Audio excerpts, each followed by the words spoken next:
Just when you think you have seen it all, one more occurrence proves to you that the world doesn't just revolve on its axis. It does around events too. From the 37 million whales, lost World War II aircraft, giant prehistoric creatures, and ships, mysteries are set to be unraveled as we unfold events that seem impossible to believe but happened in the real sense of it. It's a mystery.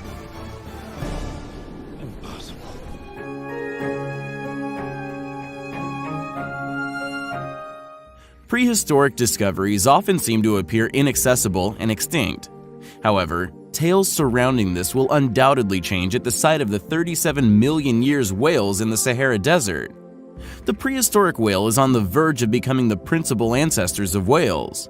Research shows that the whale bones were first discovered in the Wadi el-Hitan in the Egyptian desert, which is thought to be covered by a huge ocean in the prehistoric times, and one of the ruins found is a 37 million year old skeleton of a legged form of whale that measures more than 65 feet, 20 meters, increasingly in length.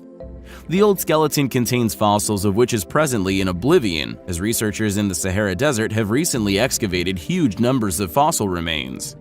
These fossils were then traced to the earliest proof of evolution, whereby the whale changes its mode of habitat from being a terrestrial mammal to an ocean-going mammal. This remains a forever stance for the break and demonstration of the stage of evolution. It depicts life and forms of the whales during their transition. So much has been said of the famous World War II. While some memories remain fresh and intact in the heart of those that are victims, of such as the pilot of the long-forgotten World War II fighter jet named Kitty Hawk P-40.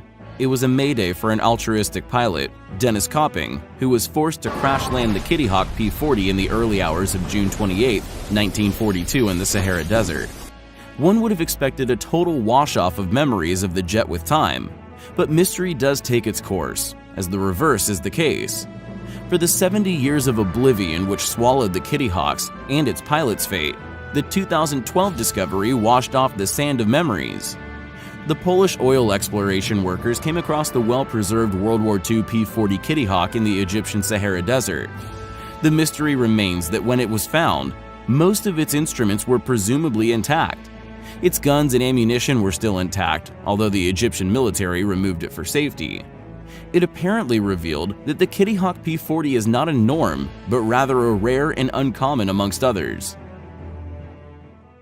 Prehistories of Afortime will sound superstitious to any layman given the abstracts quoted and assumptions involved in its basis of discovery.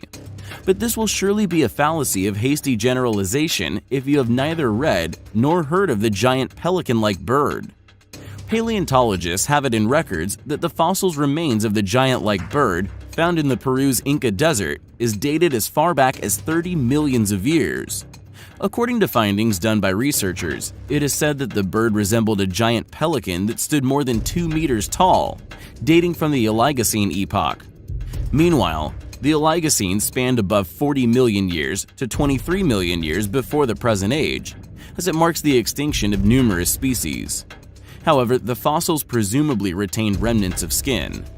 This is arguably the first of its kind, because no similar specimen has been discovered anywhere else in the world or at any given time. The discovery of the great pelican will remain a bolster in the archives of paleontological discoveries. It is not uncommon to find remains of archaeological evidence scattered in remote places. However, it is not every day that you get to see indications that pit scientists against each other. One of the latter is the archaeological finding in Nicats, Peru. While this is not the first archaeological finding in Peru, it is more important than the Paracas skulls, which were discovered in a graveyard in Paracas. The three-fingered hand and skull discovery can potentially tip human history as we used to know it. While a scientific school of thought believes that the finding is the remain of an earlier ancestor of the present-day human, another school of thought believes that the mummies belong to aliens. The convictions on both sides of the table are high. While the mummies share nearly the same height with humans, the absence of a definitive space for the ear also strongly support the alien theory. Which side will you go with? Human or alien? Ever thought of what a ship could be doing in the middle of a sandy desert? But this is precisely where the Eduard Bolin lies, as the German shipwreck sits in the center of the Nambian Desert. On the 5th of September 1909, the ship was foundered, due in part to the rough sea and thick fog.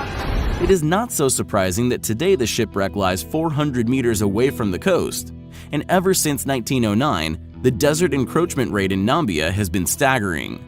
After the wreck, the desert encroached upon the sea, forcing it to draw back, and today the wreck sits roughly at the center of the desert. Although the Edouard Boleyn is not the only ship whose lonely tale ends on the Nambian coast, its unique location gives it an edge over both the Dunedin Star, which ran around in 1942, and the ill-fated Swederkus that foundered in 1976, and its still decaying hull perched on the beach. You might think that mystery has nothing left to offer humanity. Not until you make mention the Libyan desert glass.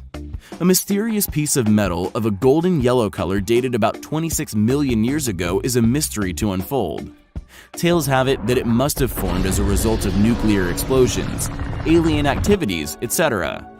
Meanwhile, after numerous scientific research, scientists have been able to infer that the glass was formed possibly as a result of a natural meteor impact or a comet impact which generated a high amount of heat on impact and upon mixing with sand, rained liquid glass.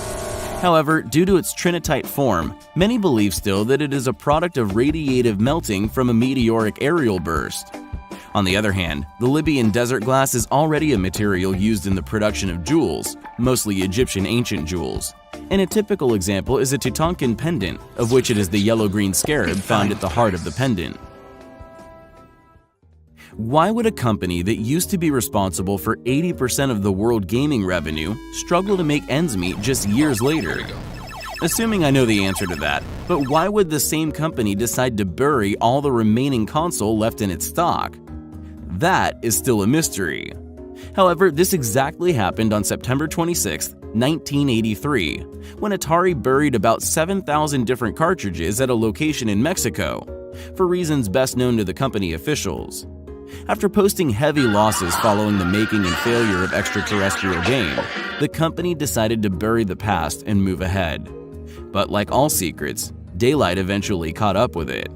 In 2014, after a Microsoft-led excavation team found the site, about 1,700 cartridges were recovered.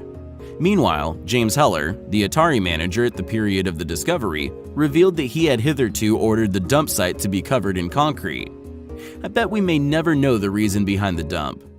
I am sure not alone when I think geysers are only naturally occurring, which is one thing that marvels about the Fly Geyser. Unlike its Yellowstone counterpart, the Fly Geyser is man-made. It is a small geothermal geyser located on private land in Washoe County, Nevada. The geyser was formed in 1964 during the drilling of a well, while prospecting for a possible source of geothermal energy. The well, charged by a deep tectonic lava rock, ensures that the water plumes stay constantly hot. The water rises up to a height of over 5 feet and estimated to be about 250 degrees Celsius, as the geyser panoramic color combination is an outcome of thermophilic algae. The Fly Geyser is closed to public view at the moment, although the non-profit organization Burning Man Project announced that they had recently acquired the Fly Ranch, which houses the geyser, for $6.5 million. So there are speculations that the geyser may be open to public view soon.